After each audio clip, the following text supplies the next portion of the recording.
Adan Keynan. Thank you, Mr. Speaker. Mr. Speaker, from the onset, allow me to thank the Honorable Mutuse for being courageous, for being focused, and I'm sure in annal of the history of this country, Mr. Speaker, and the history of the 13th Parliament, Mr. Mutuse, you will be appreciated. Mr. Speaker, having said that, I've also gone through this impeachment clauses, Mr. Speaker. The 11 clauses, Mr. Speaker, are cogent, are rich in evidence, Mr. Speaker, and clearly demonstrate the actions, the omissions, the commissions of the Deputy President. Mr. Speaker, I've had an opportunity to reflect because there's one thing that the DP has been using, that is a truthful man. I went back to the ironic definition, how a truthful man is supposed to be described in the Bible, in the Quran, in the civil society, Mr. Speaker. And in those definitions, Mr. Speaker, I have missed an iota of resemblance on anything that I can associate with those actions and the activities of the Deputy President, Mr. Speaker. Mr. Speaker, these clauses, we are a member of Parliament. We as members of Parliament, Mr. Speaker, our work is to protect the Constitution. Our work is to oversight, and our work is to do one of these things that have been demanded today by this impeachment, Mr. Speaker. Mr. Speaker, in all these clauses, the common denominator is the DP has abused his office through corruption, through tender pre-knowing, through disparaging and disobeying his boss, through undermining devolution, and Mr. Speaker, equally also by being a threat to our sovereignty. Mr. Speaker, this country is a collection of many nation states.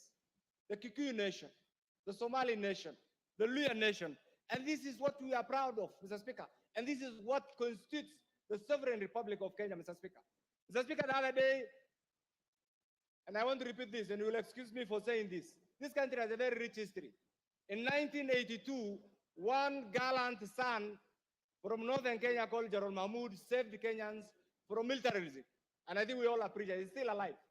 Mr. Speaker, in 2007, another general by the name General Muhammad Ali saved the Kenyans from the effects of the socio-political turmoil of 2007.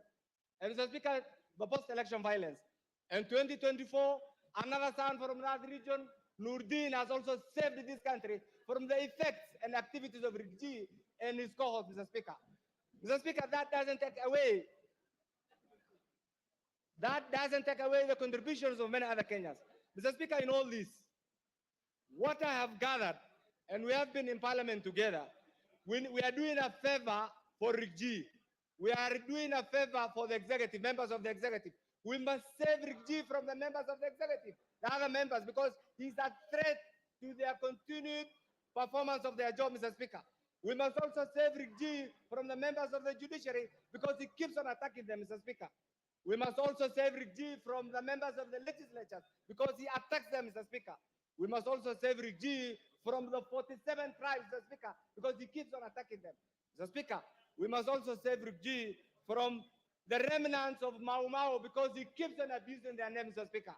We must save Rigathi, Mr. Speaker, because he abuses our ladies, Mr. Speaker.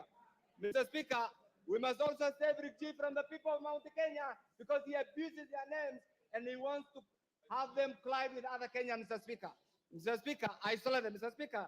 And finally, on that aspect, we must save himself because last night, when I watched that teleprompter-driven press conference, Mr. Speaker, one thing that came to my mind is he was incriminating himself, Mr. Speaker. Mr. Speaker, in all this, we have a president who has applied all his gingerly approach in managing the affairs of this nation, Mr. Speaker. And Mr. Speaker, what is coming to mind is we have a DP who in every statement that he utters abuses, uses the Constitution wrongly, threatens, and demeans everybody. And it's because of this, Mr. Speaker, that we as a parliament, we must go in history and support this impeachment, Mr. Speaker. Mr. Speaker, finally, you have ruled on this. And I don't want my colleagues here actually to be threatened. What you are doing is right. It is within your legislative right, Mr. Speaker, for those of us who have elected to support this by appending our signatures should also be available to vote today in our numbers to impeach